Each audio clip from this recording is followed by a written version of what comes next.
Кара Жагачтагы жубайлардын чыры 47 миң долларлык кунааны жасалма документ менен сатып жиберген шектүү кармалды.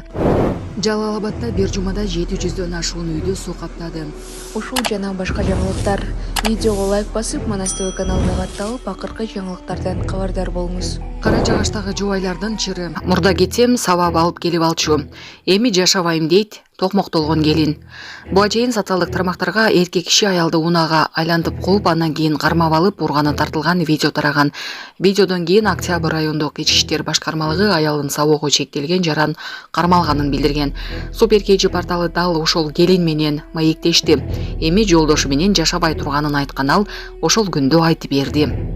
19 апрель күнү балам экөөбүз үйдө отурганбыз. Күйөөм такси кызматында иштейт, ал жумушта болчу. Ал мага тамак жаса деген, мен баланы уктатып коюп баштайын деп жаткам. Анан эле тамак жасайын деп жатсам, таекесине жабыштырып кызгана берчү. Ошонукуна алып барып таштайм. Кетесиңби же каласыңбы деди. Ачуу менен кетем десем, эмнеге кетесиң деп тепкилеп баштады. Ызычуу ошондон чыкты. Эшикке алып чыгып алып, сабап жатканда кошуналар чыгып калды деди ал. Ал ошондой эле жолдошу мурда дагы кол көтөрүп келгенин, интернетке тараган сабалган сүрөт 4 ай мурда эле тартылганын айтты. Булак Супер KG. Кениянын Камучири айылында дамба жарылып, кеминде 42 адам каза болгонун Reuters агенттиги кабарлады. Дамба жарылгандан кийин 42 адамдын сөөгүн, анын ичинде 16 баланы алып чыктык. Куткаруу жана издөө иштери уланууда, деди полиция башчысы Стивен Кируи. Өткөн айдан бери нөшөрлөп жааган жамгыр жана селден каза болгондордун саны 140тан ашты. Булак Сереп KG. Жалал-Абадда бир жумада 700дөн ашуун үйдү суу каптады. 20 апрелден 24 апрелге чейин нөшөрлөп жааган жагандан улам Жалал-Абад облусунун Ондой аймагында, Сузак, Базар-Коргон, Нокен, Аксы, Алабука, Токтогул райондорунда таш көмүр майлуу суу жана Жалал-Абад шаарларында жалпы 22 сел кырсыгы катталды. Бишкекте автобус менен Dodge Ram 15:00 сүзүштү. Бүгүн 30 апрелде саат 15:00 чамасында Бишкек шаарында коомдук транспорттун катышуусунда жол кырсыгы болду.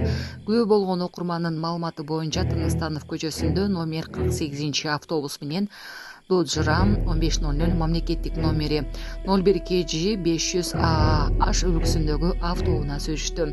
Төлөм KG сайтында автобуска 58 миң сом айыппул жазылып турат.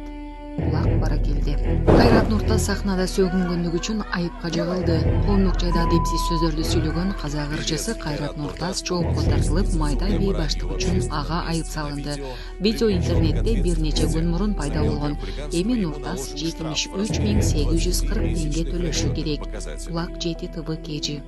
Афганистанда суу каптоодон 7 адам каза болду. Афганистанда жааган кардын кесепетинен келип чыккан суу каптоодон акыркы 2 күн ичинде 7 адам каза болуп, 19 адам түрдө жарат алды. Бул тууралуу Төрөньюз маалымдады.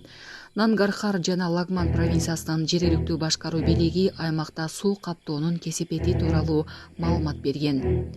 Суу 800 турак үйдөн жана 0,16 гектар айдоо аянтын жууп кеткен. Акыркы 3 күн ичинде каза болгон 4 адам турак үйлөрдүн урап түшүүсүнөн улам мерт кеткен. Дагы 6 адам катуу жаракат алган деп билдирди Нангархар провинциясынын жаратылыш кырсыктары менен күрөшүү департаментинин жетекчиси. Лагман провинциясынын губернаторунун басма сөз катчысы Абдулмалик Ниязи аймакта 3 адам каза болгонун, анын ичинде 2 жаш бала бар экенин маалымдаган. 13 адам жабырланып, 515 турак үй жана 8 гектар аянтты жер суу алдында калган деген ал. Жабыр тарткан адамдар убактылуу бийлик жана гуманитардык жардам көрсөтүүчү уюмдарга жардам сурап кайрылган. Бадахшан, Паншер, Газни, Майдан, Вардак, Пактия жана Бамиян провинцияларында кар катуу жааган.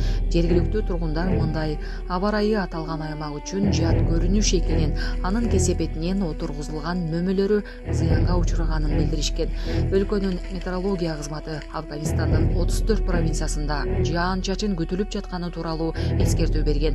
Ошого карабастан жаратылыш кырсыгынын алдын алууга мүмкүн болгон эмес. Булак Баракелде. Ысык көл облусунда жер титирөө катталды. Бүгүн 30 апрелде саат 11:41 Ысык көл облусунда күчү 3 балга жеткен жер титирөө катталды. Бул тууралуу Улуттук илимдер академиясынын сейсмология институту билдирди. Жер титирөөнүн очогу Кара Сай айылынан түндүк батышка 28 км, Барс Коон айылынан түштүккө 50 км, Кажы Сай айылынан түштүк чыгышка 60 км, Кара Кол шаарынан түштүк батышка 105 км аралыкта жайгашкан. Калктуу конуштарда жер титирөө сезилген жок. Булак бара келди.